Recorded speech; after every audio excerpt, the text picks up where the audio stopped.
اللهم صل على سيدنا محمد وعلى آل سيدنا محمد كما صليت على إبراهيم وعلى آل إبراهيم في العالمين إنك حميد مجيد. قال الله تبارك وتعالى في كلامه المجيد: أعوذ بالله من الشيطان الرجيم بسم الله الرحمن الرحيم.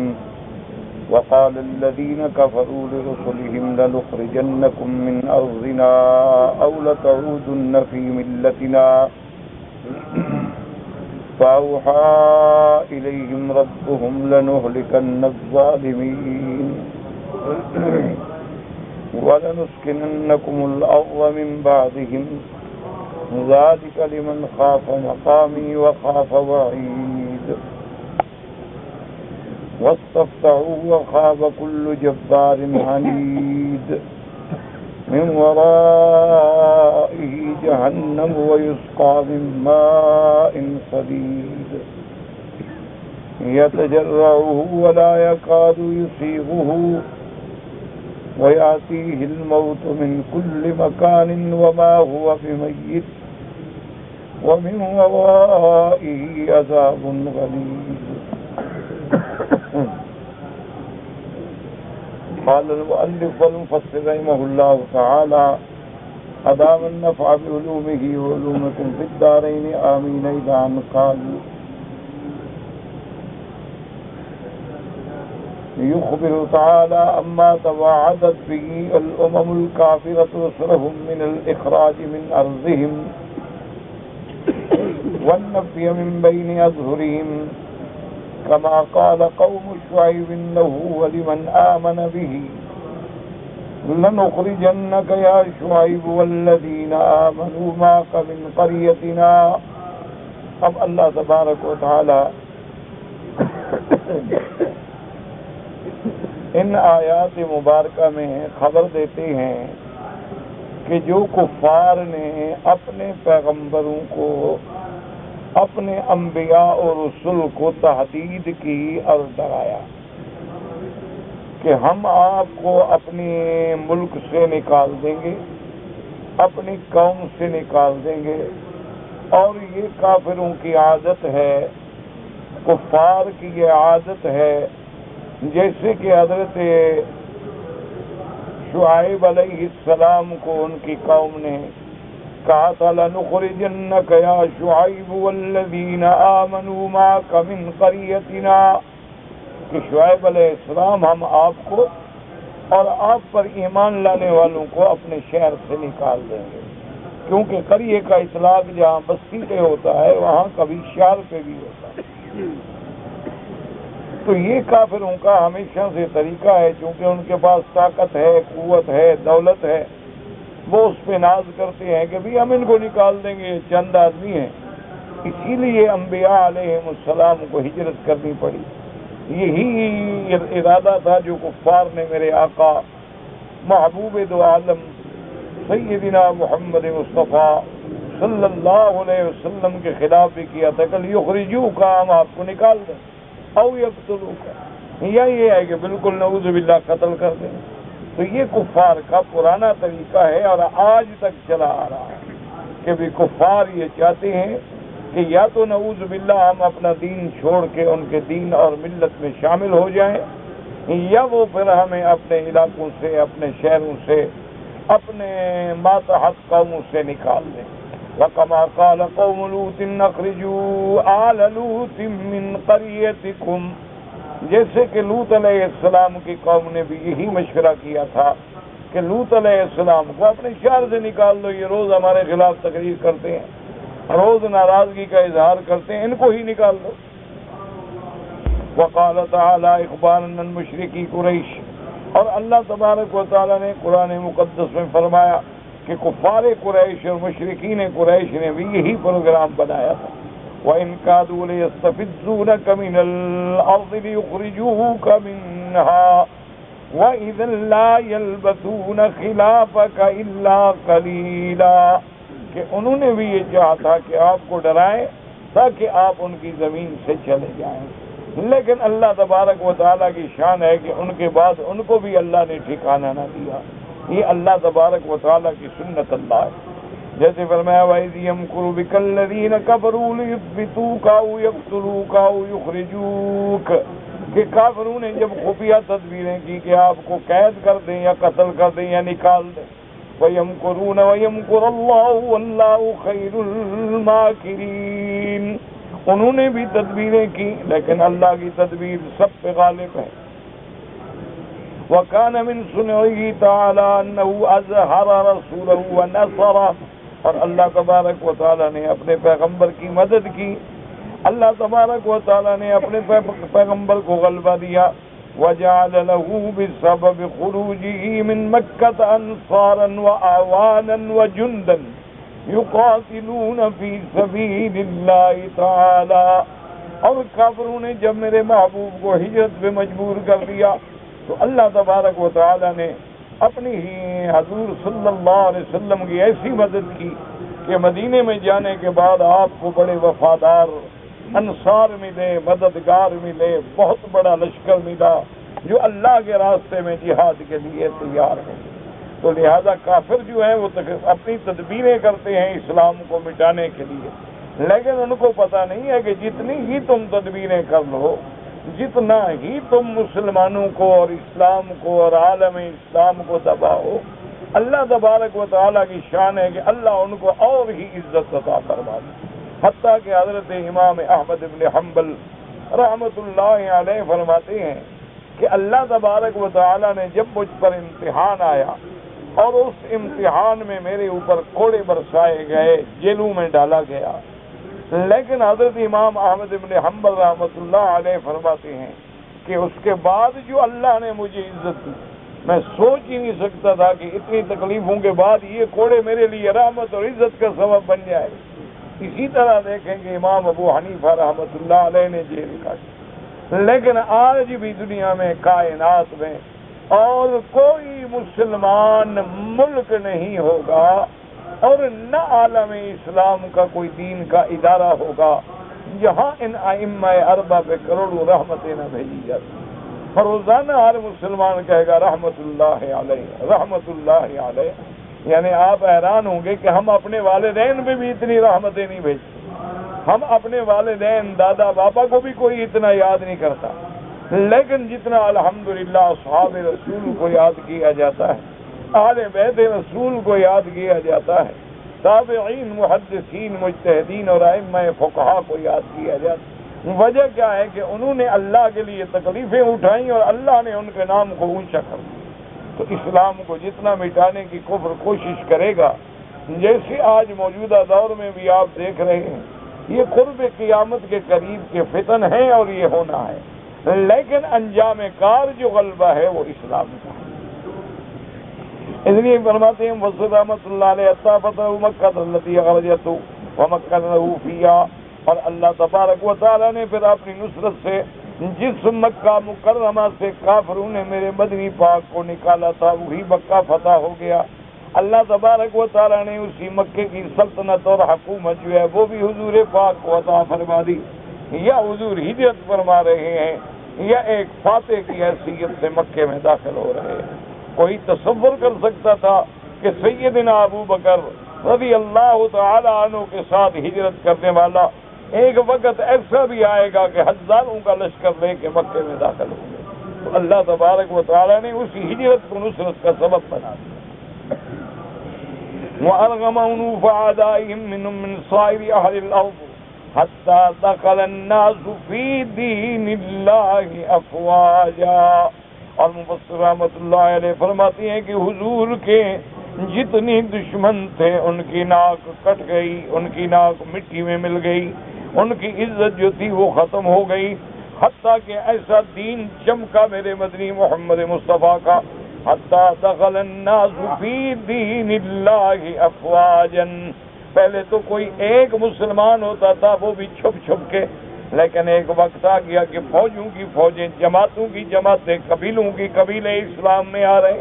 اب بھی آپ دیکھ لیں کہ جتنا کفر نے اسلام کو دبایا ہے، اللہ کی شان ہے کہ پورے عالم میں اتنا آج تک قرآن پہ، اسلام پہ ریسرچ اور غور نہیں ہوا تھا جو اب ہو رہا۔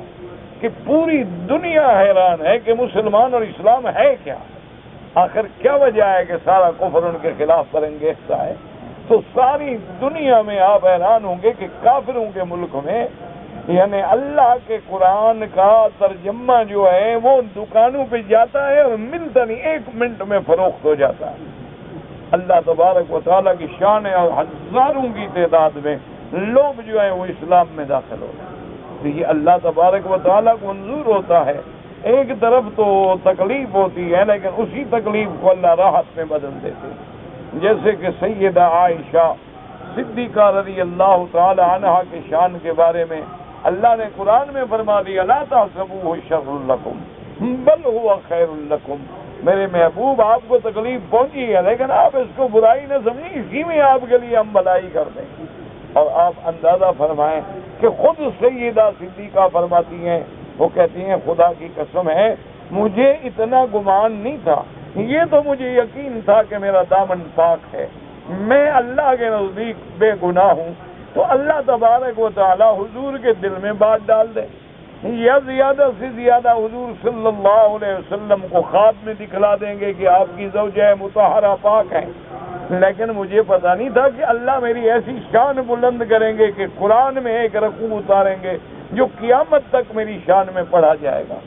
اللہ تبارک و تعالی نے اس تکلیف کے بعد بی بی عائشہ صدیقہ رضی اللہ تعالی عنہا کہ شان مبارک کو کتنا اونچا کر دیا اور کتنا بلند کر دیا۔ اس لیے مفسر رحمۃ اللہ علیہ فرماتے ہیں کہ کفار کی ساری سازشوں کو اللہ نے ناکام کر دیا۔ وَظَهَرَتْ كَلِمَةُ اللَّهِ وَدِينُهُ عَلَى سَائِرِ الْأَدْيَانِ فِي مَشَارِقِ الْأَرْضِ وَمَغَارِبِهَا فِي أَيْسَرِ زَمَانٍ، اور اللہ تبارک و تعالی نے حضور صلی اللہ علیہ وسلم کی دین کو غالب کر دیا تمام ادیان پہ، مشارق الارض و مغاربها، مشرق سے لے کر مغرب تک، اور تھوڑی سی مدت میں یعنی اندازہ کریں کتنا وقت گزرا ہے کہ سیدنا عمر، سیدنا عثمان رضوان اللہ علیہم اجمعین کے دور میں 45 لاکھ مربع میل پہ اسلام کا پرچم لہرا گیا، اور اس دور کی جو فارس اور روم کی طاقتیں تھیں اللہ نے ان کو مٹا دیا، اور اسلام کا پرچم جو ہے وہ ہر جگہ لہرا گیا۔ ہم مسلمانوں کو تو شکایت اور شکست اس وقت ہوتی ہے جب ہم اسلام کا دامن چھوڑ دیتے ہیں، جب ہم اللہ کے قرآن سے دور ہو جاتے ہیں، صرف نام کے مسلمان رہ جاتے ہیں۔ حضرت آپ تھوڑا ادھر بیٹھ جائیں تاکہ آپ رکاوٹ نہ بنے، کہ آگے آواز کو روکنا جو ہے یہ بھی بہت بڑا گناہ ہے۔ اللہ تبارک و تعالی ہمیں اللہ اپنے دین کو بلند کرنے کی توفیق دے، اللہ ہمیں اپنے دین کی آواز کو گلی گلی کوچا کوچا پہنچانے کی توفیق دے، اور اللہ تبارک و تعالی اپنے حق کے کلمات کو اونچا کر دے۔ ہم معمولی سا بھی سبب بنیں گے نا جی۔ اب اس حال مشہور ہے کہ جب حضرت سیدنا ابراہیم علیہ السلام کا آگ جلائی جا رہی تھی تو یہ جو آپ نے دیکھا ہے وضع، تو یہ آگے پھونکے مار رہی تھی۔ اب اس کے پھونکے مارنے سے کیا ہو جائے گا؟ اب اس کے پھونکے مارنے سے کوئی الاؤ روشن نہیں ہو جائے گا، اور اسی طرح ایک چڑیا جو ہے وہ منہ میں پانی لا کے ڈال رہی ہے، اس کے سے بجھ نہیں جائے گا۔ لیکن اللہ تبارک و تعالی نے ان دونوں کی خدمات کو، اس کی دشمنی کو اور اس کی اعانت کا ذکر جو ہے وہ موجود ہے۔ اس لیے آدمی اگر ذرا سا بھی سبب بنتا ہے خیر کا، اسی لیے ہے نا فَمَن يَعْمَلْ مِثْقَالَ ذَرَّةٍ خَيْرًا يَرَهُ وَمَن يَعْمَلْ مِثْقَالَ ذَرَّةٍ شَرًّا يَرَهُ، اگر تم ذرے کے برابر بھی کوئی بلائی کرو گے، چاہے وہ بالکل ادنا سی بلائی ہے، لیکن وہ بھی قیامت میں تمہیں عمل کا ثواب ملے گا، اور اگر تم شر کا ذریعہ بنو گے اور معمولی سی ایک چنگاری لگاؤ گے تو اس کا بھی قیامت والے دن جو ہے وہ بدلہ ملے گا۔ تو اللہ تبارک و تعالی ہمیں اپنے دین کے اعلاء کی توفیق عطا فرمائے، ظاہر میں بھی باطن میں بھی، ہر لحاظ سے، اور اللہ اپنے دین کو زیادہ سے زیادہ کامیاب فرمائے۔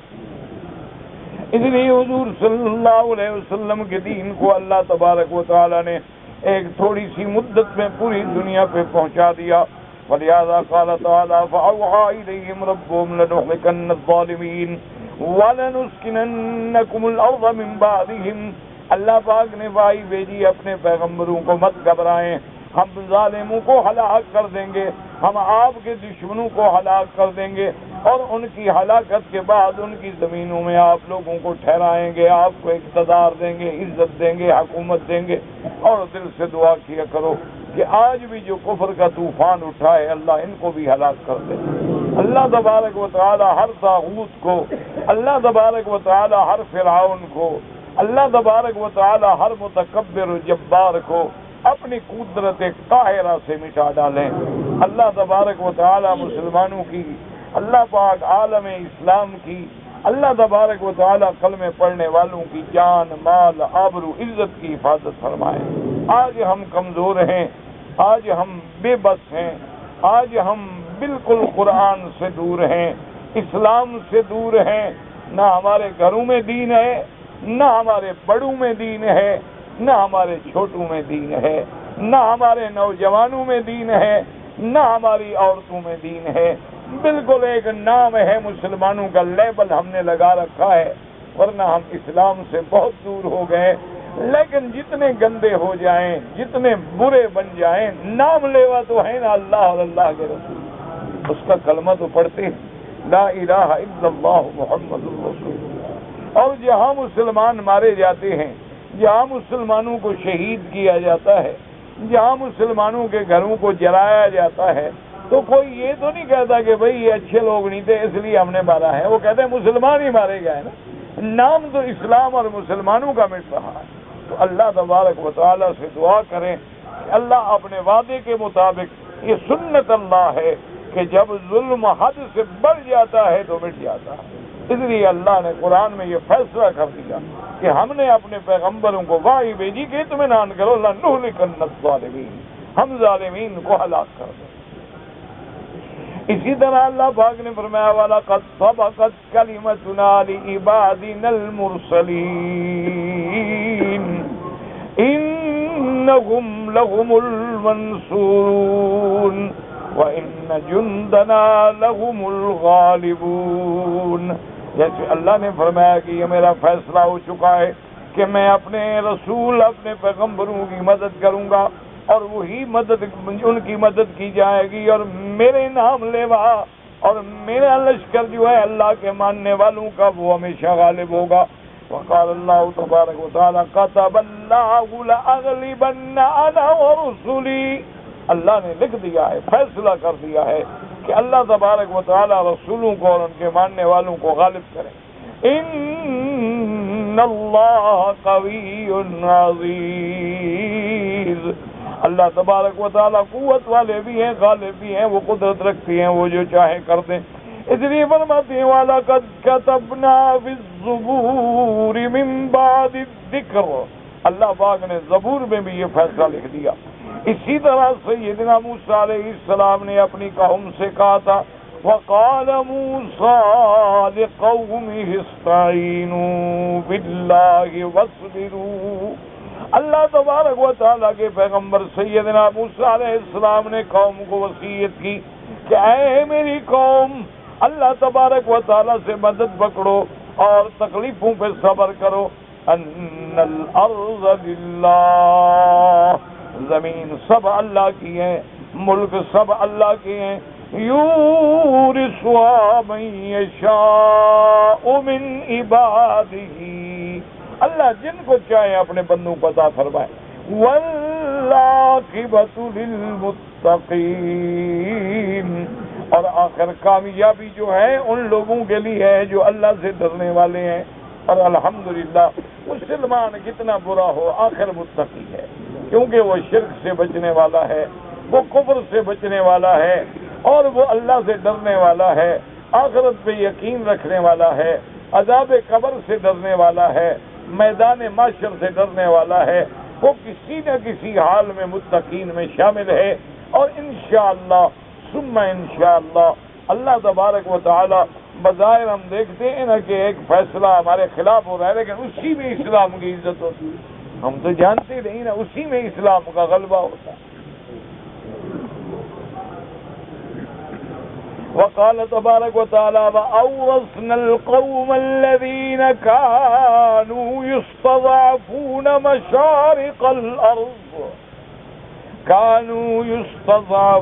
مشارق الأرض ومغاربها التي باركنا فيها. اللہ فرماتے ہیں دیکھو کس طرح ہم نے کمزور قوم کہ وہ بنو اسرائیل جن کو فرعون نے اتنا کمزور کر دیا، اللہ نے فرمایا ہم نے ان کو پھر مشرق و مغرب کا وارث بنا دیا. وَتَمَّتْ كَلِمَةُ رَبِّكَ الْحُسْنَى عَلَى بَنِي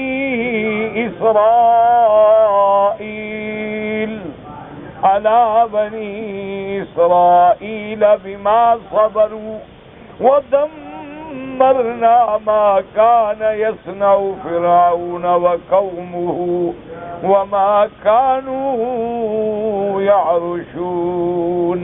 اللہ فرماتے ہیں کہ پھر ہماری بلائی والا کلمہ جو ہے وہ پورا ہو گیا بنی اسرائیل پر. کیوں؟ انہوں نے صبر کیا، تکلیفیں برداشت کی، ذلت برداشت کی، فرعون کے ظلم برداشت کیے. تو اللہ فرماتے ہیں کہ پھر میرا وعدہ پورا ہوا. ودمرنا ما كان يصنع فرعون وقومه، اور ہم نے سب کو مٹی میں ملا دیا، مٹی میں ملا دیا جو کچھ کہ فرعون نے بنایا اور اس کی قوم نے بنایا اور جو کچھ وہ بنا رہے تھے. اللہم دمر دیار الکافرین. دعا کریں گے اللہ ان کافروں کو بھی تدبیر سے ٹکرا دے، اللہ تبارک و تعالی ان کی قوتوں کو بھی ہمیشہ کے لیے برباد کر دے. یا اللہ آج پھر اسلام اور کفر کا معرکہ ہے. یا اللہ آج اسلام اور کفر پھر آمنے سامنے ہیں، اور آج پھر وہی دریا ہیں، وہی سمندر ہیں. یا اللہ تو آج بھی قادر ہے ان کی قوتوں کو غرق کرنے پہ.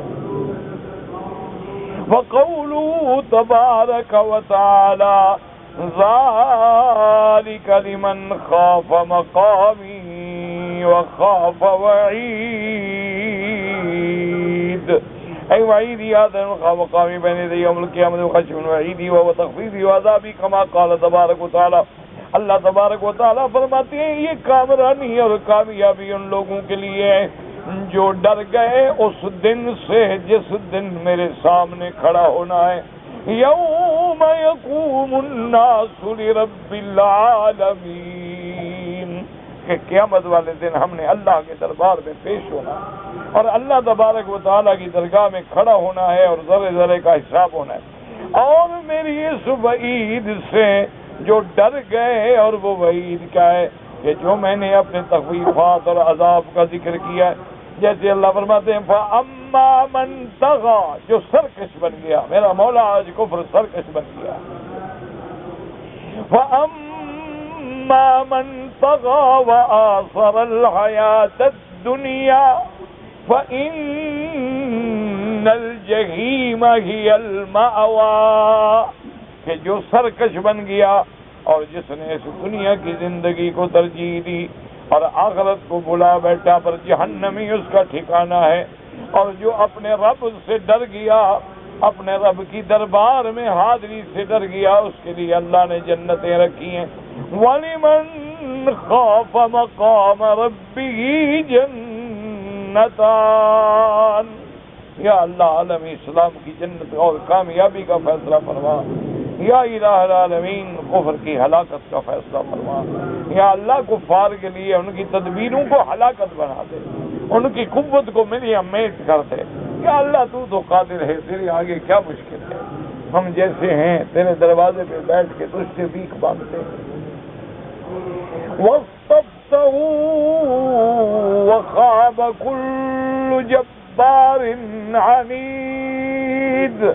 وقوله تبارک و تعالی واستفتوا واستنصرت الرسل رب علی قومها. اس کا ایک ترجمہ یہ ہے کہ اللہ کے پیغمبروں نے اللہ سے دعا مانگی، یا اللہ ہمیں فتح عطا فرما، ہمیں کامیابی عطا فرما، ہماری نصرت فرما. قالہ ابن عباس مجاہد وقتادہ وقال عبد الرحمن بن زید استفتحت الامم علی انفسها. اور بعض علماء نے فرمایا ہے کہ اس کا معنی یہ ہے کہ جب پیغمبروں نے ان کو ڈرایا ہے کہ تم برباد ہو جاؤ گے، تو وہ الٹا کہنے لگے کہ اچھا اگر آپ کے اللہ کے ہاں طاقت ہے تو اللہ ہمیں ہلاک کر دے. اس کے دو قول ترجمہ کیے گئے ہیں کہ ایک تو یہ ہے کہ پیغمبروں نے دعا مانگی اور ایک یہ ہے کہ ان قوموں نے دعا مانگی، کیونکہ ان کا تو ایمان نہیں تھا، ایمان ہو تو کون کہتا ہے؟ جیسے کہ اللہ پاک نے فرمایا دوسرے مقام پہ قرآن مقدس میں، اللہم ان کان ھذا ھو الحق من عندک فامطر علینا حجارۃ من السماء فامطر علینا حجارۃ من السماء او ائتنا بعذاب علیم۔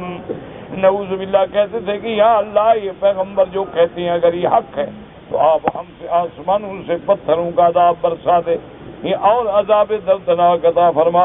وَيَعْتَمْ يَقُولَ هَذَا مُرَادًا وَهَذَا مُرَادًا۔ اب مفسر رحمۃ اللہ علیہ فرماتی ہیں کہ ہو سکتا ہے کہ دونوں قول ٹھیک ہو، کہ پیغمبروں نے بھی دعا مانگی کہ اللہ ہماری نصرت فرما، اللہ ہمیں فتح عطا فرما، اور کافروں نے بدبختوں نے بھی سرکشی میں آ کے کہا کہ اگر یہ سچے ہیں تو ہم پہ عذاب بھیج دیں۔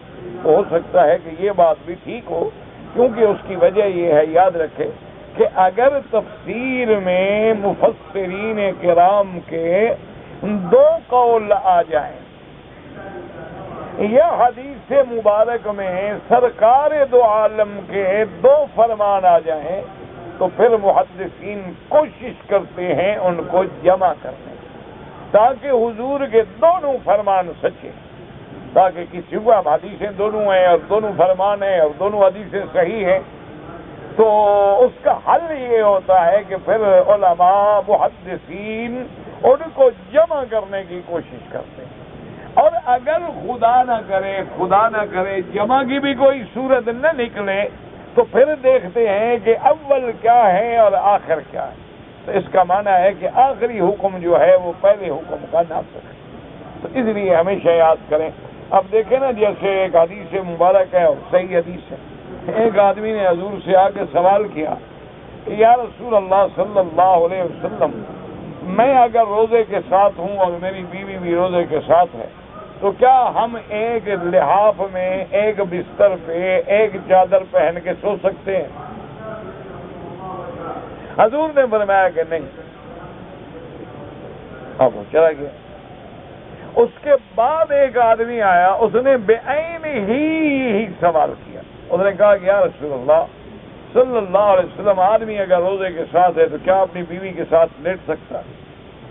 حضور نے فرمایا ہاں۔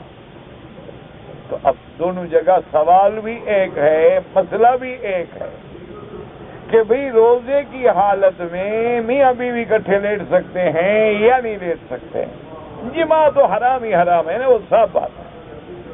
صرف مل کے لیٹنا جو ہے میاں بیوی کا ایک چادر میں ایک بستر پہ ایک چارپائی پہ جائز، ایک صحابی کو فرماتے ہیں ہاں جائز ہے، ایک کو فرماتے ہیں منع۔ تو اب جب دو حدیثیں مبارک جمع ہو گئیں تو اللہ تبارک و تعالی فقہاء اور محدثین پہ کروڑوں رحمتیں فرمائے، تو انہوں نے ان دونوں کو جمع کیا تاکہ حضور کے دونوں فرمان ہیں۔ انہوں نے کہا وجہ یہ تھی کہ حضور پاک جو ہیں اپنی امت کے حکیم ہیں، تو سرکار دو عالم سے پوچھنے والا جب نوجوان تھا آپ نے فرمایا نہیں لیٹ سکتے، کیونکہ جب یہ نوجوان ہے بیوی بھی جوان ہوگی، کٹے لیٹیں گے، ہو سکتا ہے جذبات بڑک اٹھیں اور بیچارے غلطی کر بیٹھے۔ اور جس آدمی کو حضور نے اجازت دے دی وہ بوڑھا آدمی، بوڑھا آدمی ہے، اپنے جذبات پہ کنٹرول کر سکتا ہے، تو لہذا یہ ایسی غلطی نہیں کرے گا۔ تو اب دونوں حدیثیں الحمدللہ آمنا و صدقنا، اللہ تبارک و تعالی نے ہمیں دونوں حدیثوں کو میں جمع کرنے کی اور عمل کرنے کی توفیق عطا فرمائے۔ یہی کام ہوتا ہے، یاد رکھو، ایک حدیث پڑھ کے دوسرے پہ کبھی اعتراض نہ کیا کرو۔ اب آج مشکل یہ ہو گئی ہے آج کہ ہم نے کتاب چھوٹی سی پڑھ لیتے ہیں نا، ہم خود عالم بھی بن جاتے ہیں، محدث بھی بن جاتے ہیں، مجتہد بھی بن جاتے ہیں، مفتی بھی بن جاتے ہیں، فقیہ بھی بن جاتے ہیں، اور ساری دنیا پہ کفر کے فتوے لگاتے ہیں، حالانکہ ان کو پتہ نہیں ہوتا کہ اس مسئلے کے اندر دو حدیثیں اور بھی اگر موجود ہیں تو پھر ہم کیا جواب دیں گے؟ ایک حدیث پہ عمل کریں گے، دو کا انکار کریں گے؟ تو اس لیے ہمیشہ یاد اچھا کبھی یہ ہوتا ہے کہ ایک ہی حکم ہے لیکن اب وہ جمع بھی نہیں ہو سکتا، جمع ہونے کا کوئی حل ہی نہیں، کہ بھی پہلے نماز اگر پڑھ رہے ہوتے اور کوئی کہتا السلام علیکم تو صحابہ بھی حضور بھی فرماتے تھے وعلیکم السلام،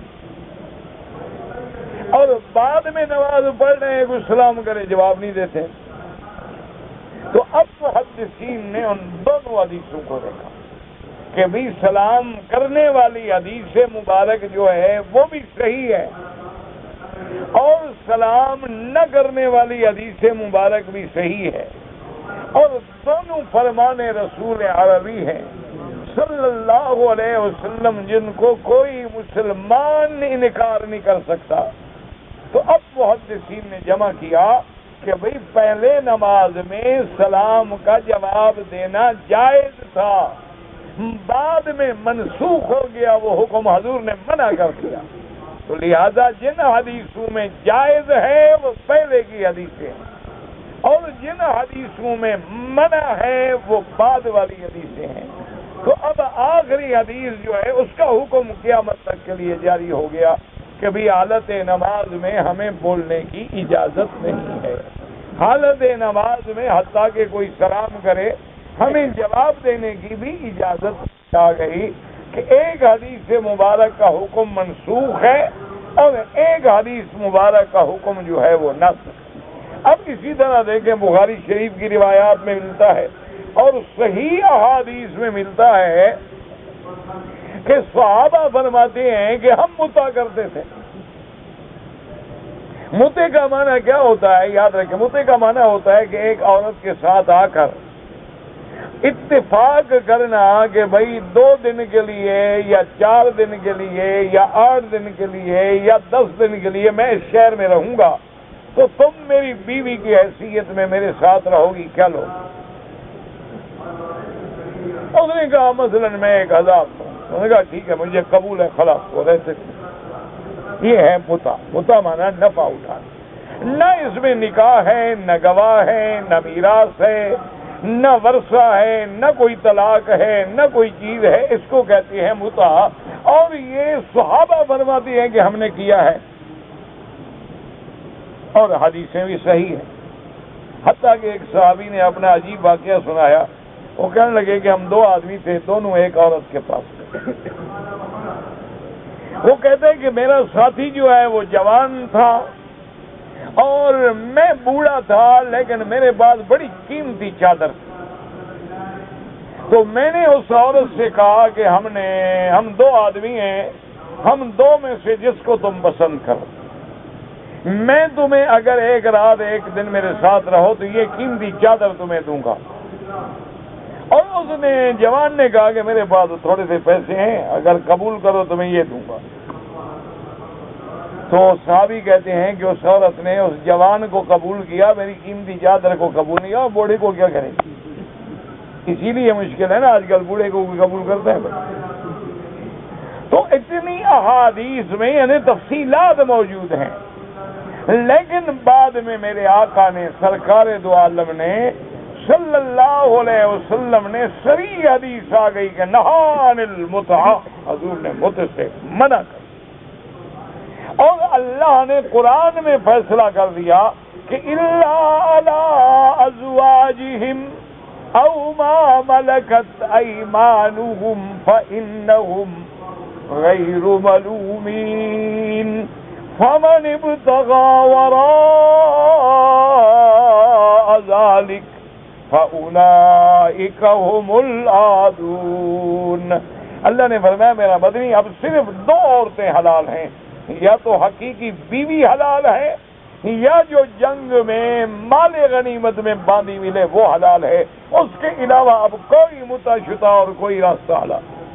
تو اللہ تو اب دیکھیں دونوں حدیثیں، اب پہلی حدیث بھی صحیح ہے لیکن اس حدیث کا حکم جو تھا وہ ختم ہو گیا، وہ حدیث منسوخ ہو گئی اور اس کے بعد ناسخ آ گئی، اور اللہ کے قرآن نے فیصلہ فرما دیا کہ میرا ایمان والا بندہ جو ہے الا علی ازواجہم، اپنی بیوی ہے، اس کی نکاح ہے، 1 ہے، 2 ہے، 3 ہے، 4 ہے، اپنا حلال سے لذت حاصل کرے، یا اگر اس نے جہاد کیا ہے اور جہاد کے بعد مال غنیمت میں عورتیں آئی ہیں اور اس وقت کے بعد شاہ مسلمین نے ان کو تقسیم کیا ہے اور وہ مجاہد کے حصے میں باندھی آئی ہے تو وہ بھی اس کے لیے حلال ہے، اس کے علاوہ اور حلال کا کوئی راستہ نہیں رہا۔ تو اس لیے ہمیشہ یاد رکھیں، یہی وجہ ہوتی ہے کہ بعض لوگ وہ حدیث پہلے والی دکھا دیں گے لیکن دوسرے والی چھپا دیں گے، اور کہیں گے دیکھو جی جیسے اب روافض ہیں ان کے نزدیک متع جائز ہے، وہ کہتے ہیں دیکھو جی حدیث میں موجود ہے، اور وہ کہتے ہیں دیکھو جی متع کا فائدہ ہے کہ متع کھلا رہے گا تو زنا نہیں ہوگا، اگر متع ہم بند کر دیں گے تو لہذا زنا شروع ہو جائے، وہ بھی متع جب حرام ہو گیا تو وہ بھی تو زنا ہو گیا، تو زنا کیسے نہیں رہے گا؟ اور پھر جب نکاح ہی نہیں، گواہ ہی نہیں، طلاق ہی نہیں، میراث ہی نہیں، نسب ہی نہیں، نسل ہی نہیں، تو اس لیے اللہ تبارک و تعالیٰ نے ان چیزوں کو حرام کر دیا۔ اس لیے ہمیشہ سمجھا کریں، یہ کبھی نہ کیا کریں۔ آج کل خاص طور پہ ہمارے نوجوان طالب العلم جو ہیں ان کو یہ بیماری بن گئی ہے کہ وہ بیچارے 2-4 حدیثیں پڑھ لیتے ہیں، ایک حدیث کی کتاب پڑھ لیتے ہیں اور اس کے بعد جناب وہ خود مولوی بھی بن جاتے ہیں، مفتی بھی بن جاتے ہیں، مجتہد بھی بن جاتے ہیں، اور پوچھو بھی کون سی کتاب پڑھتے ہو تو کہتے ہیں مشکوت شریف۔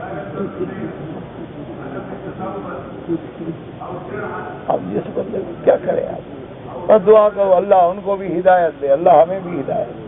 سب کے لیے دعا کیا کرو، کسی کے لیے بد دعا نہ کیا کرو، کسی کے لیے دل میں بغض نہ رکھا کرو، کسی کے لیے دل میں کدورت نہ رکھا کرو۔ وہ بھی بیچارے ایک جنون ہے نا جی، 4 کتابیں پڑھ لی ہیں تو بھاگ رہے ہیں بیچارے، صبر آتا نہیں، ذرا مثالہ زیادہ تیز لگ گیا تو وہ بیچارے کیا کریں گا جی۔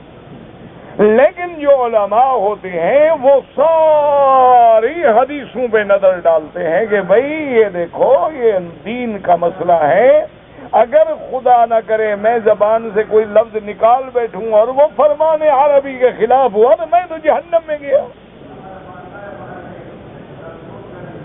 اس لیے ہمیشہ علماء جو ہیں اگر کوئی مسئلہ ہو تو وہ تو بتاتے ہوئے کانپ جاتے ہیں، کیوں بھئی اس کو تو فتویٰ دے دیا، یہ تو قیامت میں میرے اوپر آئے گا۔ اس نے کہا میں نے تو مولوی سے پوچھا تھا، مولوی صاحب نے کہا تھا کہ یہ مسئلہ یوں ہے، میرا کیا پتہ۔ تو اسی لیے ہمیشہ جیسے کہ طبیب جو ہے بغیر علم کے طبابت کرے اور بندہ مر جائے تو قیامت میں وہ قتل کا مجرم، اسی طرح کوئی مولوی، کوئی طالب، کوئی آدمی غلط فتویٰ دے دے اور دوسرے کو حدیث رسول عربی کے خلاف تیار کر لے تو قیامت میں وہ مجرم ہے۔ اس لیے ہمیشہ یاد رکھا کریں، اللہ تبارک و تعالی آپ کو بھی، مجھے بھی، اور عزیز نوجوان بچے جو ہیں نیا بیچارے دین میں آتے ہیں، جذبہ ہے، شوق ہے، لیکن اس جذبہ و شوق میں آ کے ایک پہلو پہ نظر ہوتی ہے اور دوسرے پہلو پہ نظر ہی نہیں ڈالتے، اس وجہ سے وہ بیچارے پریشان ہو جاتے ہیں۔ اللہ تبارک و تعالی سے دعا کریں کہ سرکار دو عالم سیدنا محمد مصطفیٰ اور ان کے صحابہ، اہل بیت، ائمہ اب آپ اندازہ کریں گے کہ حضرت مجاہد جیسا آدمی، مجاہد ابن جبر رحمت اللہ علیہ جو تابعین میں ہے، وہ فرماتے ہیں میں نے 30 دفعہ قرآن حضرت ابن عباس سے پڑھا ہے۔ اب اندازہ کریں کہ 30 دفعہ میں نے قرآن پڑھا اور ایک ایک آیت کا مطلب پوچھا ہے، اور یہ بھی پوچھا ہے کہ این نزلت و کیف نزلت و فیما نزلت، کہ حضرت ابن عباس مجھے یہ بتاؤ یہ آیت کہاں اتری تھی، کن حالات میں اتری تھی اور کیسے اتری تھی۔ 30 دفعہ ایک ایک آیت سارے قرآن کی میں نے ابن عباس سے سمجھی رضی اللہ تعالی عنہ۔ اور آج ہم اردو کا ترجمہ پڑھ کے مفسر بن جاتے ہیں تو کیا کیا، صرف اردو کا ترجمہ قرآن دیکھنے کے بعد آدمی مفسر قرآن بن جاتا ہے اور سمجھتا ہے کہ میں بہت بڑا عالم ہو گیا کیونکہ میں نے قرآن کی تفسیر کا ترجمہ پڑھ لیا ہے۔ جی میں نے حضرت کئی دفعہ ترجمہ پڑھا ہے، اور میں نے جناب فلاں بزرگ کا لکھا ہوا ترجمہ پڑھا ہے. اچھا کئی لوگوں سے جو کہتا ہے جناب میں نے ابن کثیر پڑھی ہے، وہ بھائی تمہیں تو عربی نہیں آتی. نہیں جی میں نے اردو ترجمہ پڑھا ہے. اچھا خدا کی شان ہے ابن کثیر کے جتنے اردو ترجمے ہوئے ہیں جو لفظ مشکل ہے اس کا ترجمہ ہی نہیں کیا اگلے. اب اس کا کیا علاج کرو گے؟ اللہ کے بندے ترجمے میں بھی کبھی معنی بدل جاتا، ترجمہ کرنے کے اندر بھی کبھی ایسی غلطیاں ہو جاتی ہیں کہ اگر اللہ کے قرآن میں اگر آپ یعنی ابو کا اتو پڑھ لو تو پورا ترجمہ بدل گیا. اگر انعمت علیہم کہہ دو انعمت تو بندہ کافر ہو گیا. صرف زبر اور پیش ایک اعراب کے بدلنے صراط الذین انعمت جن پہ تو نے انعام کیا. اگر کوئی پڑھ لے انعام تو جن میں نے انعام کیا خود خدا بن گیا وہ تو کافر ہو. تو اب ایک آدمی صرف اردو تفسیر پڑھ لے، اردو ترجمہ پڑھ لے اور اس کے بعد کہے جناب میں مفسر قرآن. اچھا آج کل ہمارے ملک میں ایک اور مسئلہ بنا ہے، وہاں لڑکیوں کے مدرسے کھلے ہیں بڑے. اچھا 2 مہینے میں لڑکیوں کو پورے قرآن کا ترجمہ پڑھا دیتے ہیں اور 2 مہینے کے بعد وہ لڑکی خود عالمہ بھی بن جاتی ہے، خود مفتیہ بھی بن جاتی ہے.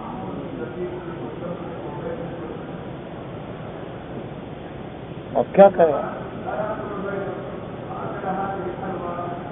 اللہ اکبر. اللہ سے دعا کریں. اللہ میں ایک دفعہ گیا، میرا ایک دوست ہے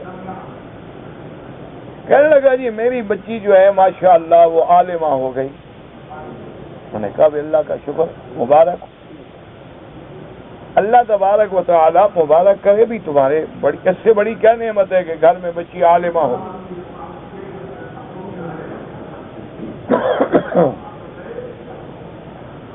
تو اس سے میں نے پوچھا کہ بھائی کہاں اس نے پڑھا ہے؟ اس نے کہا جی یہاں ایک نیا مدرسہ کھلا ہے اور اس میں صرف 2 مہینے میں قرآن کا ترجمہ پڑھا کے بچی عالم بن جاتی. میں نے کہا یار پھر تو ماشاءاللہ مہربانی کرو مجھے بھی اس مدرسے میں داخل کرا دو. ہم تو زندگی میں 20-30 سال پڑھتے رہے، اب بھی ہم سمجھتے ہیں ہمیں قرآن کا ترجمہ بھی نہیں آتا. عالم ہونا تو بڑی بات ہے نا، مفسر ہونا تو بڑی بات ہے. میں نصریم یعنی یقین کریں میں سمجھتا ہوں کہ ابھی ہم قرآن کا صحیح ترجمہ بھی نہیں جانتے. میں نے کہا یار وہ مدرسہ مجھے بھی دکھاؤ. کہتے جی وہاں تو صرف لڑکیوں کو پڑھاتے ہیں. میں نے کہا پردے میں پڑھ لیں بھائی. 2 مہینے میں جو بندہ عالم بن جائے ماشاءاللہ. 2 مہینے کی تو میں نے کہا میں چھٹی کر لوں گا. 2 مہینے چھٹی لے کے بیٹھ جاتے ہیں. وہ جو بی بی پڑھانے والی وہ پردے میں پڑھا دے. کیا صحابہ نہیں پڑھتے تھے بی بی عائشہ صدیقہ سے؟ کوئی منع تو نہیں. ہمارے لیے وہ ماں ہوگی جب ہماری استاد بن جائے گی. تو اس کے بعد جناب میں نے اس کو کہا کہ بھئی ایسا اتفاق سے ایسے ہی یعنی ایک عربی اخبار، دین کی کتاب بھی نہیں ہے، عربی اخبار اتفاق سے سفر میں میرے ساتھ رہ گئی. تو میں نے کہا یہ ذرا بیٹی کو دوست کو کہو یہ پڑھے اور میں ادھر سن رہا ہوں. اب وہ بیچاری ایک لفظ بھی نہ پڑھ سکے. میں نے کہا یہ عالمہ ہے بھائی. ایک آدمی عربی کی عبارت ہی نہیں پڑھ سکتا، وہ عالمہ کیسے بن گئی؟ انا للہ و انا الیہ راجعون. بہرحال دعا کریں اللہ سب کو عالم بنائے. ہم تو سب کے لیے دعا مانگتے ہیں. تو اس لیے مفسر کہتے ہیں کہ یہاں 2 قول ہیں اور دیکھو اس نے ان کو جمع کر دیا کہ بھائی آدمی لو یکون ھذا مرادن و ھذا مرادن، کہ یہ بھی ہو سکتا ہے اور یہ بھی ہو سکتا ہے. کما انہم استفتوا علی انفسہم یوم بدر واستفتى رسول اللہ صلی اللہ علیہ وسلم وانتصر وقال اللہ تبارک و تعالی للمشرکین ان تستفتوا وقد جاءکم الفتح فان تنتهوا خیر لکم الآیہ واللہ تعالی عالم. اب مفسر رحمۃ اللہ علیہ فرماتے ہیں کہ جیسے بدر کے دن یوم بدر. اچھا پتہ ہے کہ بدر کی جب لڑائی پہ جا رہے تھے نا، ابو جہل بدبخت کعبے میں آیا، کعبۃ اللہ میں آگے طواف کیا. طواف کرنے کے بعد کہنے لگا اللہ ہم 2 میں سے جو حق پہ ہو اس کو غالب کر دے اور جو باطل پہ ہو اس کو ہلاک کر. یعنی اندازہ کرو ابو جہل وہ بھی سمجھتا تھا کہ میں حق پہ ہوں. آج اگر قبر پرست سمجھتے ہیں ہم حق پہ ہیں، ان کا قصور نہیں ہے، وہ بیچارے بھی اسی کو دین سمجھے ہوئے ہیں، باپ دادے کے طریقوں پہ ایسے جمع ہوئے کہ نبی کے مقابلے پہ ابو جہل دعا مانگ رہا ہے، اور دعا بھی اللہ سے مانگ رہا ہے۔ اللہ نے فرمایا تستفتحوا ہو، اچھا تم آج فیصلے کی دعا کر رہے ہو، فقط جاءکم الفتح، آ گیا فیصلے کا دن، فکر نہ کرو ہم فیصلہ کر دیتے ہیں، جو حق والا ہے وہ غالب ہو جائے گا اور جو باطل ہے وہ برباد ہو جائے گا۔ اور اللہ تبارک و تعالیٰ نے تو اس لیے اچھا حضور بھی دعا مانگ رہے تھے کہ اللہم ان لم تنصرنا علیہم، اللہ اگر آپ نے ہماری مدد نہ کی تو کون کرے گا؟ تو حضور بھی دعا مانگ رہے ہیں اور ابو جہل بھی دعا مانگ رہے ہیں۔ تو اللہ تبارک و تعالیٰ نے فیصلہ کر دیا کہ جو حق تھا اللہ نے اس کو غالب کر دیا۔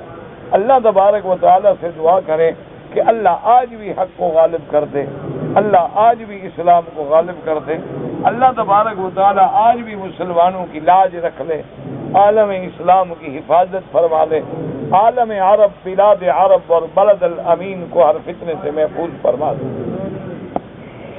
اللہ نے فرمایا وَخَابَ كُلُّ جَبَّارٍ عَنِيدٍ أي متجبر في نفسه عنید معاند للحق۔ اللہ نے فرمایا کہ ہر جبار رسوا ہوا، ناکام ہوا، جبار سرکش، جبار یہ صفت میرے اللہ کی، اور کوئی ہے تو متجبر اپنے نفس میں بڑا بنتا ہے، وہ بڑا تو نہیں ہے، متجبر فی نفسہ، اور عنید مانا معاند للحق، حق سے عناد کرنے والا، سرکشی کرنے والا۔ جیسے اللہ نے دوسرے مقام بھی فرمایا القیا فی جہنم کل کفار عنید مناع للخیر معتد مریب الذی جعل مع اللہ الہا آخر فَأَلْقَيَاهُ فِي الْعَذَابِ الشَّدِيدِ۔ جیسے اللہ نے فرمایا کہ جہنم میں ڈالو ہر کافر سرکش کو، مناع للخیر، خیر سے روکنے والے، اسلام سے روکنے والے، تجاوز کرنے والے، اللہ کی وحدانیت و الوہیت میں شک کرنے والے، الذی جعل مع اللہ الہا آخر، جس نے اللہ کے سوا اور الہ بنا رکھا ہے۔ اللہ نے فرمایا ڈالو ان کو عذاب سخت میں۔ وفی الحدیث انہ یؤتی بجہنم یوم القیامہ، قیامت والے دن اللہ تبارک و تعالی جہنم کو لائیں گے، فتنادی الخلائق، اس کے بعد ساری مخلوق کو آواز دی جائے گی انی وکلت بکل جبار عنید۔ الحدیث خاب وخسر حین اجتہد الانبیاء فی الابتہال علی رب العزیز المقتدر۔ اللہ تبارک و تعالیٰ فرمائیں گے کہ آج ہم ہر جبار اور آج ہم ہر سرکش کا حساب خود لیں گے۔ اب مفسر رحمۃ اللہ علیہ فرماتی ہے خواب و خسرہ، ناکام ہوا، نامراد ہوا، گھاٹے میں پڑا کون؟ حین اجتہد الانبیاء، کہ جب انبیاء اللہ کے آگے عاجزی کر رہے ہیں، اللہ کے آگے دعائیں مانگ رہے ہیں، جو غالب ہے، جو قادر ہے، اور یہ بدبخت جو ہیں یہ بھی دعائیں مانگ رہے ہیں، تو یہ گھاٹے میں پڑ گئے، ناکام ہوئے اور دنیا و آخرت میں رسوا ہو گئے۔ اللہ ہمیں اور آپ کو ہر عذاب سے بچائے۔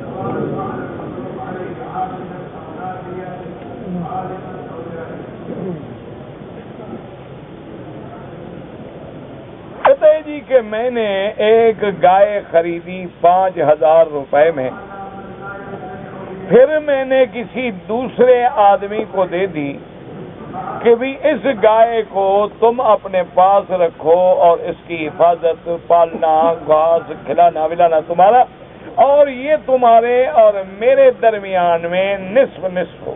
ٹھیک ہے، بالکل جائز ہے، لیکن یہ معنی نہیں ہے کہ اب 5,000 بھی نصف کرو۔ تم نے اس کو گائے دے دی ہے، قیمت تمہاری لگ گئی، اب گائے تمہاری ہے، خدمت اس کے ذمہ۔ اس کے بعد جو اس کی قیمت ہوگی یا آگے بڑھتی چلی جائے گی، اللہ اور اس سے بچے دیں گے، تمہارے اس کے آدھے آدھے ہوں۔ بالکل ٹھیک، کوئی منع نہیں۔ اور یہ یعنی ہمارے ملکوں میں تو یہ بہت رواج ہے بہت گیلوں کا مثلاً بکرے لے لیتے ہیں، گائے لے لیتے ہیں، گھوڑیاں لے لیتے ہیں، دوسرے لوگوں کو دے دیتے ہیں کہ بابا دیکھو مال میرا ہے اور پالنا تمہارے کھانا۔ اب اس کی جیسے کہ تم کسی کو پیسے دے دو کہ جی 1,00,000 روپیہ میں دیتا ہوں، پیسے میرے ہیں، کام تم کرو گے، نفع نقصان ہمارا جو ہے وہ برابر ہوگا۔ اسی طرح یہ چیز بھی ہے، کوئی منع نہیں انشاءاللہ۔ کہتے ہیں جی کہ مجھے کثرت احتلام ہے اور اس کی وجہ سے مجھے کمزوری جو ہے وہ لاحق ہو گئی ہے، تو اس کا میرے بھائی آپ کسی ڈاکٹر سے یا کسی طبیب سے، کسی حکیم سے رجوع کریں کہ اس کی وجہ کیا ہے، تو اللہ تبارک و تعالی اس علاج کو ذریعہ شفا بنا دے۔ ہم تو نہیں جانتے، یہ تو مرض ہے، بیماری ہے۔ جہاں تک قرآنی احکامات کے مطابق ہے، کوشش یہ کریں کہ ایک دو رات کو جب آپ سوئیں تو آپ باوضو سوئیں، اور اللہ کے قرآن کی آیات مبارک جو ہیں جیسے آیت الکرسی ہے اور سورۃ بقرہ کی آخری آیات ہیں آمن الرسول بما انزل الیہ من ربہ والمؤمنون الی آخر الآیات، اور اسی طرح معوذتین ہیں، یعنی قل اعوذ برب الفلق اور قل اعوذ برب الناس، یہ صورتیں پڑھ کے اپنے ہاتھوں پہ دم کر کے سارے بدن پہ پھیرا کریں، اور پھر جو ہے داہنی طرف سنت کے مطابق لیٹ جائیں، اور حضور صلی اللہ علیہ وسلم نے جو دعائیں لیٹنے کے وقت پڑھی ہیں، بسمک احیا و بسمک اموت و الیک النشور، یہ دعائیں پڑھ کے سوئیں، انشاءاللہ اللہ تبارک و تعالی شیطانی حملے سے محفوظ رکھیں گے۔ باقی اگر کوئی بیماری ہے تو اس کا علاج کرانا جو ہے وہ بھی سنت ہے، کیونکہ علاج بھی اللہ نے پیدا فرمایا ہے، اسباب بھی اللہ نے پیدا فرمائے ہیں۔ جہاں تک قرآن و حدیث کا تعلق ہے ہم تو بس یہی بات جانتے ہیں، اور جیسے احادیث مبارک میں شیطان سے تحفظ کے لیے دعائیں ہیں، اعوذ بکلمات اللہ التامۃ کلھا من شر ما خلق، اعوذ بکلمات اللہ التامۃ من شرہ ومن شر عقابہ وعبادہ ومن ہمزات الشیاطین وان یحضرون، اعوذ بکلمات اللہ التامات من شر ما خلق وذرأ وبرأ ومن شر ما نزل من السماء وما يخرج منها۔ یہ ساری دعائیں یاد کر لیں، اور رات کو سوتے وقت یا دن کو جب سوئیں پڑھ کے پورے بدن پہ دم کریں۔ اللہ پاک آپ کو اور ہر مسلمان کو بیماریوں سے بچائے۔ کہتے ہیں کہ یہاں کے لوگ جو ہیں وہ امامہ کے بجائے رومال باندھے، تو تم امامہ باندھا کرو، اعتراض کرنے کے بجائے تم کوئی کام بھی کرو نا بھائی، تم حضور کی سنت کے مطابق امامہ باندھا کرو۔ سبحان اللہ، ایک دین کی تبلیغ ہے، جب امامہ دیکھے گا کوئی تو ایک دعوت ہے، ایک تبلیغ ہے لوگوں کو راستہ دکھانے کی۔ باقی شریعت میں رومال باندھنا منع نہیں، امامہ باندھو، ٹوپی پہنو، رومال باندھو، سب جائز ہے، صرف وہ لباس نہ پہنو جو کافروں کا شعار بن گیا، اس سے اللہ کے رسول نے منع کیا ہے۔ باقی ضروری نہیں ہوتا، باقی اس میں کوئی شبہ نہیں۔ اللہ تبارک و تعالی جس کو امامہ باندھنے کی توفیق دے، اللہ پاک ہر مسلمان کو توفیق دے، وہ تو بالکل اتباع سنت محمد مصطفیٰ ہے، لیکن اگر کوئی نہ باندھے تو اس پہ اعتراض کا ہمیں حق نہیں پہنچتا۔ کہتے جی کہ تنعیم سے عمرہ کرنے کا میرا بھائی گزارش یہ ہے، میں نے ایک دفعہ نہیں 1000 دفعہ عرض کیا ہے کہ اس مسئلے میں ائمہ کرام میں اختلاف۔ جہاں تک عمرے کرنے کا تعلق ہے وہ تو ثابت ہے کہ حضور پاک نے بی بی عائشہ کو حکم دیا اور آپ نے عمرہ کیا، تو اب بعض ائمہ اس حدیث کو معمول کرتے ہیں کہ بی بی عائشہ نے چونکہ عمرہ نہیں کیا تھا، بی بی عائشہ صدیقہ رضی اللہ تعالی عنہ جب حج پہ آئیں تو آپ کو حیض آ گیا، لہذا آپ عمرہ نہ کر سکیں، تو انہوں نے حضور کی خدمت میں عرض کیا کہ یا رسول اللہ، باقی بیویوں نے تو عمرہ بھی کیا، حج بھی کیا، میرا تو حج ہوا، عمرہ تو ہوا ہی نہیں۔ تو آپ نے فرمایا کہ بھائی کے ساتھ جا کے تم تنعیم سے احرام باندھ کے عمرہ کر۔ اب یہاں سے عمرے کرنے کا تو کوئی جھگڑا رہا نہیں، اختلاف اس بات میں ہے کہ بعض ائمہ کرام فرماتے ہیں کہ اگر ایسی ضرورت پڑ گئی جیسی بی بی عائشہ کو تھی تو پھر تو احرام باندھ لیا جائے، اور اگر ایسی ضرورت نہ پڑے تو کوئی ضرورت نہیں احرام باندھنے کی۔ لیکن امام ابو حنیفہ اور امام شافعی رحمۃ اللہ علیہ فرماتے ہیں کہ ضرورت تو بی بی عائشہ کو پڑ گئی، لیکن حضور نے اجازت دی کہ وہاں سے عمرہ کر سکتی ہو، تو اگر عمرہ ہو ہی نہ سکتا تو آپ فرماتے تھے کہ بھائی اب عمرہ نہیں ہو سکتا، تم چلو مدینہ منورہ سے پھر عمرہ باندھ کے آنا، تو حضور صلی اللہ علیہ وسلم یہاں سے اجازت ہی نہ دیتے۔ حضور صلی اللہ علیہ وسلم فرماتے کہ میقات جو ہے وہ مدینہ منورہ ہے، تو لہذا تم مدینہ منورہ چلو، اور جب مدینہ منورہ سے اللہ موقع دیں گے تو پھر آ کے عمرہ کر لینا۔ اس لیے بہرحال یہ دونوں ائمہ کا اختلاف ہے، اور اس اختلاف میں الجھنے کی ضرورت نہیں ہے، کیونکہ دونوں کے پاس دلائل ہیں، اور اللہ تبارک و تعالیٰ ان پہ کروڑوں رحمتیں فرمائے، اور اللہ تبارک و تعالیٰ ہمیں بھی صحیح بات کو سمجھنے کی توفیق عطا فرمائے۔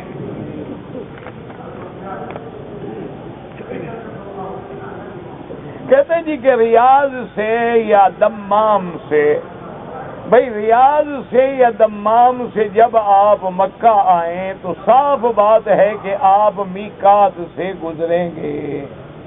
آپ کا میقات جو ہے وہ راستے میں ہے، کرن المنازل ہے طائف کے راستے میں، تو کوئی آدمی بھی بغیر احرام کے میقات سے تجاوز نہ کرے، اگر کرے گا تو اس کو یا تو عمرہ لوٹانا پڑے گا یا دم دے۔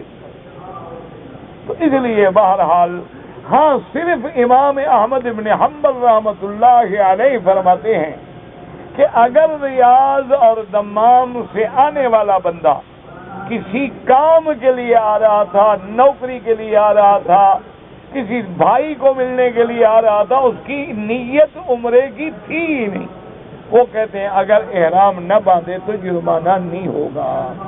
لیکن امام ابو حنیفہ رحمۃ اللہ علیہ اور امام شافعی رحمۃ اللہ علیہ فرماتے ہیں کہ نہیں، میقات میقات ہے، اگر ہر آدمی کی اپنی مرضی ہو تو پھر میقات کا فائدہ کیا ہوگا؟ جب بھی میقات سے گزرے تو بغیر احرام کے تجاوز نہ کرے۔ مکے میں رہنے والا اگر عمرہ کرے اپنے گھر سے احرام باندھ لے، عجیب بات ہے، نہ مانے تو تنعیم والا بھی نہ مانے، اور ماننے پہ آ جائے تو گھر سے باندھ لو۔ بہرحال احرام باندھنے کے لیے حد حرم سے باہر جانا ضروری ہے، چاہے وہ تنعیم جائے، جیرانہ جائے، عرفات جائے، جدے جائے، کہیں جائے، لیکن اپنے گھر سے حج کا احرام باندھے گا، عمرے کا نہیں باندھے گا۔ ہمارے ملک میں عورتوں کا مسجد میں آنا منع ہے، کوئی منع نہیں، باقاعدہ عورتوں کے لیے مساجد میں جگہ بنی ہوئی ہوتی، منع تو کوئی نہیں۔ افضل یہ ہے کہ عورتیں اپنے گھر میں نماز پڑھیں۔ ہمارے ملک میں مرد نہیں آتے تو عورتیں کہاں نماز پڑھیں؟ ہمارے ملک میں ایک محلے میں اگر 20,000 کی آبادی ہو تو 200 بندہ بھی نماز پہ نہیں آتا، تو آپ نے سمجھا ہے کہ عورتوں کو منع کسی نے کیا، وہاں پڑھتا ہی کوئی نہیں۔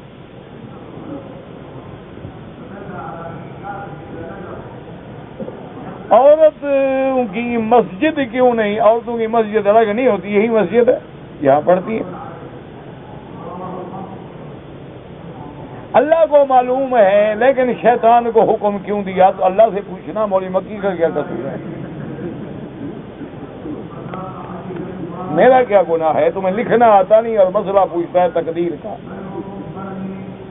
انا للہ و انا الیہ راجعون۔ مجھے ڈر ہوتا ہے لڑائی جھگڑے کا، تو اس کا علاج یہ ہے کہ استغفار کرو، اور غصہ آئے تو لا حول ولا قوت الا باللہ العلی العظیم پڑھو، اگر باوضو کھڑے ہو تو 2 رکعت نماز پڑھ لو، انشاءاللہ یہ جھگڑے مٹ جائیں گے۔ 11 تاریخ یا 12 تاریخ میں رات میں مینا میں نہیں رہ سکا.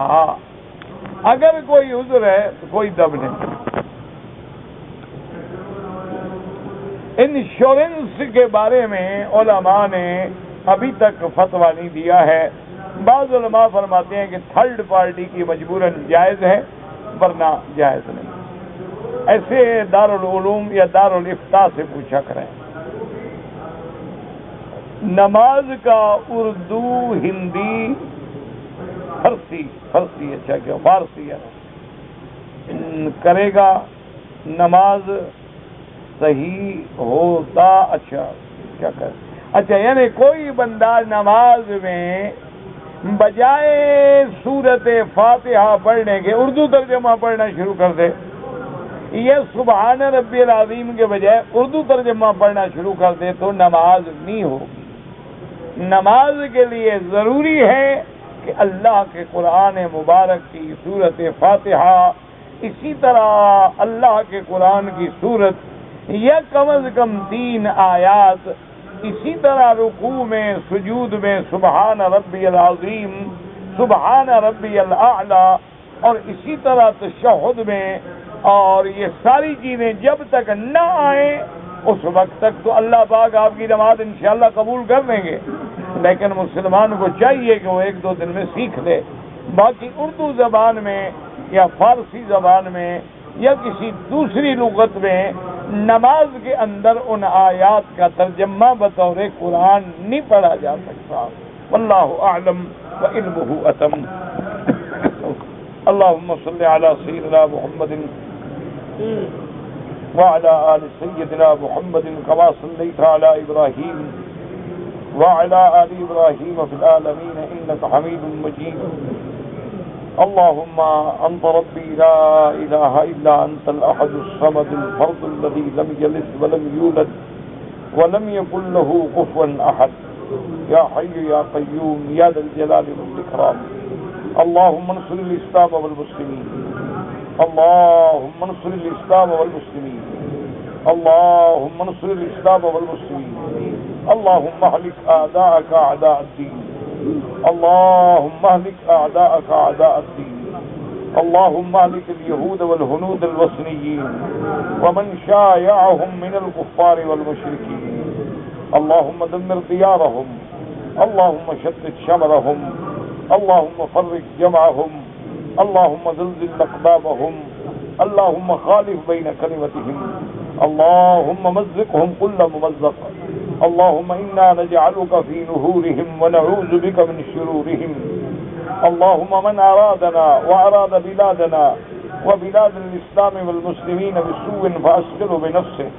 اللهم اجعل كيده كيده كيده كيده كيده كيده كيده كيده كيده كيده كيده كيده كيده